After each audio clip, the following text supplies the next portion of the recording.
মহেশখালীর শাপলাপুর উচ্চ বিদ্যালয়ের শিক্ষার্থীরা এই মুহূর্তে আমরা দেখছি শাপলাপুর উচ্চ বিদ্যালয়ের মাঠ প্রাঙ্গণে এসেছে।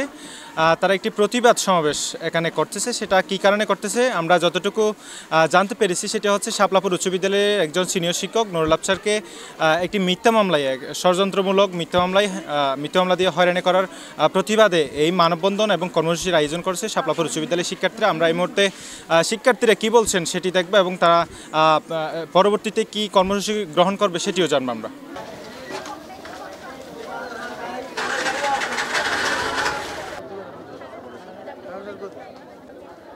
আজ আমরা মানববন্ধন করতে যাচ্ছি আমাদের শাপলাপুর স্কুলের বিদ্যালয়ের সিনিয়র শিক্ষক জনাব নুরুল আফসার স্যারকে মিথ্যা মামলা দিয়ে পাঠানো হচ্ছে।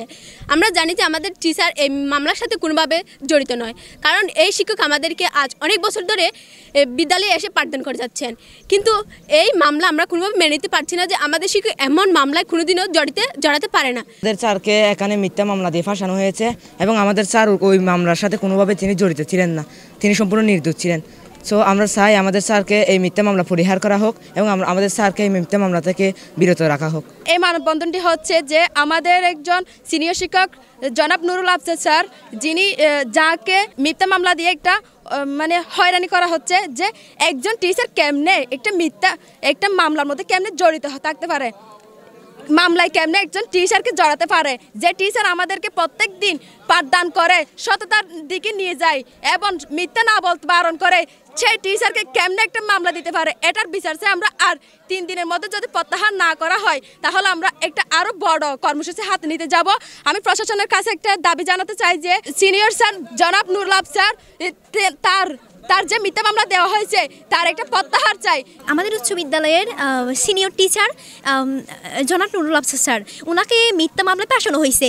আজকে আমাদের প্রশাসনের কাছে একটা দাবি যে আগামী 3 দিনের মধ্যে যেন আমাদের স্যারকে এই মামলা থেকে প্রত্যাহার। আসলে আমরা কিছুদিন আগে শুনছি এখানে 2 পক্ষের সাথে একটা মারামারি হয়েছিল কি একটা বিষয় নিয়ে। তো পরবর্তী শুনলাম আমাদের শিক্ষক মোহাম্মদ নুরুল আফসার ওনাকে ওই মামলায় মিথ্যা মামলায় জড়ানো হয়েছে। আসলে প্রকৃতপক্ষে ওই ঘটনার সাথে ওনার কোনো সম্পৃক্ততা ছিল না এবং নাই ওই 2 পক্ষের সাথে কোনো পক্ষের সাথে তার সম্পৃক্ততা ছিল না ওই ঘটনার সাথে। তারপরেও কে বা কারা কেন তাকে মিথ্যা মামলায় জড়ানো হয়েছে সেই প্রতিবাদে আজকে আমাদের শাপলাপুর উচ্চ বিদ্যালয়ের শিক্ষক শিক্ষার্থী যারা আছে তারা প্রশাসনের কাছে দৃষ্টি আকর্ষণ করছি।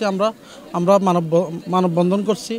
তারপরে শিক্ষার্থীদেরকে নিয়ে আমরা চাই 2-1 দিনের ভিতরে 3 দিনের ভিতরে যদি ওই মামলা থেকে ওই ষড়যন্ত্রমূলক মিথ্যা মামলা থেকে যদি আমাদের শিক্ষককে যদি ওই মামলা থেকে যদি বাদ দেওয়া না হয় বা প্রত্যাহার করা না হয় তাহলে আমাদের স্কুল কর্তৃপক্ষ এবং স্কুলের শিক্ষক শিক্ষার্থীদের নিয়ে আমরা ইউনোপি কারাও থেকে শুরু করে আমরা বৃহত্তর কর্মসূচির দিকে আমরা যাব বলে আমরা আজকে ঘোষণা দিচ্ছি।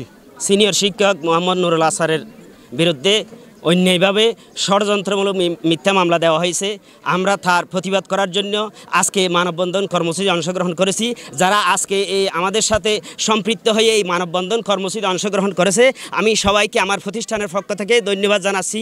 প্রিয় উপস্থিতি, আমি এই শাপলাপুর উচ্চ বিদ্যালয়ে এসেছি 3 বছর হয়েছে। এই 3 বছর আমি দেখেছি আমার কলিগ নুরুল আফসার সাহেব কোনো অন্যায় কাজে জড়িত ছিল না, কিন্তু স্কুলে হঠাৎ শুনেছি ষড়যন্ত্রমূলক ওনাকে মিথ্যা মামলায় জড়ানো হয়েছে। বিগত 30 বছর যাবৎ তত্ত্ব বিদ্যালয়ের মধ্যে শিক্ষকতা করে আসতেছি। বিগত রমজান মাসে হঠাৎ করে যে একটা মামলার কথা শুনলাম, আমি যে সময় যে ঘটনাটি ঘটেছিল সেই সময় আমি এখানেও ছিলাম না, আমি আমার কক্সবাজার বাসার মধ্যেই ছিলাম। 2-3 দিন পরে এসে জানতে পারি যে আমার নামে একটা মামলা দেওয়া হয়েছে 11 নম্বর আসামি করে।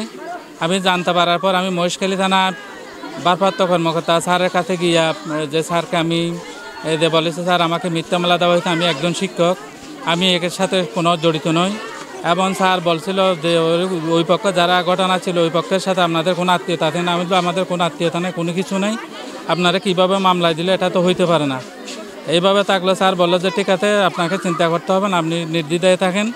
তখন আমি ওখান থেকে আসার পরে প্রায় দীর্ঘ দেড় মাস পরে বিগত 2-5 2025 হঠাৎ করে যে তার আগের দিন জানতে পারলাম যে কোর্টের মাধ্যমে একটা মামলা হয়েছে। তখন আমি সেটা জানতে পারি, আমি ওসি স্যারের সাথে সাক্ষাতের জন্য তারপর দিন আমি মহেশখালী থানার মধ্যে গমন করি। সেখানে যে থানার কর্মকর্তা মহোদয় যারা ছিল তাদের সাথে একটু সাক্ষাৎ নিই। সাক্ষাতের পর জানতে পারলাম এটা থানার মধ্যে একটা মামলা হয়েছে। তখন আমি ওখান থেকে সরে এসে কোর্টের মাধ্যমে জানতে পারলাম যে একটা মামলা এন্ট্রি করা হয়েছে বিগত 2/5/2025 তারিখে।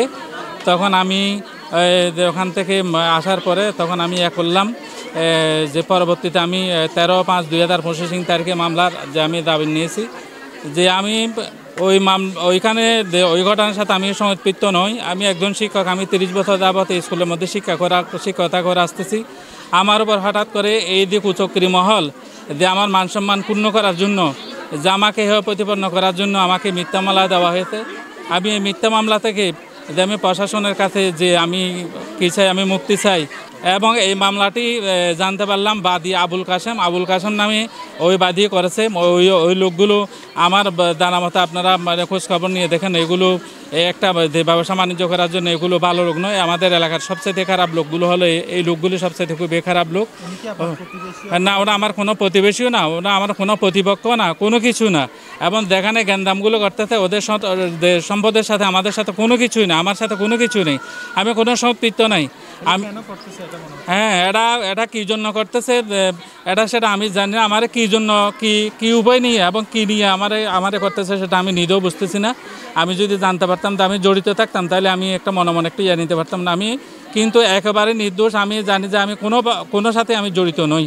আমি একজন সাধারণভাবে আমি শিক্ষকতা করি। আমি আর কোনো কাজের সাথে আমার সাথে রাজনৈতিকভাবে এবং কোনো দলের সাথে এবং কোনো গোত্রের সাথে আমার সাথে দ্বন্দ্ব নাই বলে আমি মনে করি। আমাকে আমার স্কুলের সব ছেলেমেয়েরা আজকে মানববন্ধন করেছে। আমাকে আমার ছেলেমেয়েরা এমনভাবে আন্তরিকভাবে আমাকে পছন্দ করে, শাপলাপুর উচ্চ বিদ্যালয়ের মধ্যে যে খুব বেশি আমার ছেলেমেয়েরা আমাকে পছন্দ করে, যার জন্য এ কথাটি শুনতে পারে সবাই উত্তেজিত হয়ে যে আমরা স্যারের জন্য যা করা দরকার তা করবো, আমরা মানববন্ধন করব এবং আরও কী করা দরকার আমরা সেগুলো করব। এবং স্যারকে যতদিন পর্যন্ত আমরা স্যারকে মুক্ত করে আনতে পারবো ততদিন আমরা আন্দোলনের মধ্যে থাকবো। এই ঘোষণা দিয়ে আজকে যে আমার ছেলেপিলেরা যে মানববন্ধন করেছে, আমি আমার ছেলেপিলেদেরকে আন্তরিকভাবে ধন্যবাদ জানাই এবং কৃতজ্ঞতা জানাই। তারা এই একটি বিশাল একটি মহৎ কাজ করার জন্য আজকে একজন শিক্ষককে অপমানিত করলো এবং কালকে আর্জন করবে, কালকে আর্জন ছেলেকে করবে। অন্ততপক্ষে এই জিনিসটা যাতে যে আমাদের প্রতিষ্ঠানে মান সম্মান যাতে অঙ্কুন্ন না হয়, প্রতিষ্ঠানে মান সম্মান যাতে টিকিয়ে থাকে, সেই জন্য আজকে ছেলেমেয়েরা অর্থাৎ তাদের মনের আশাটুকু পূরণের জন্য, যে স্যারকে মুক্ত করার জন্য তারা এইভাবে আন্দোলনগুলো করেছে।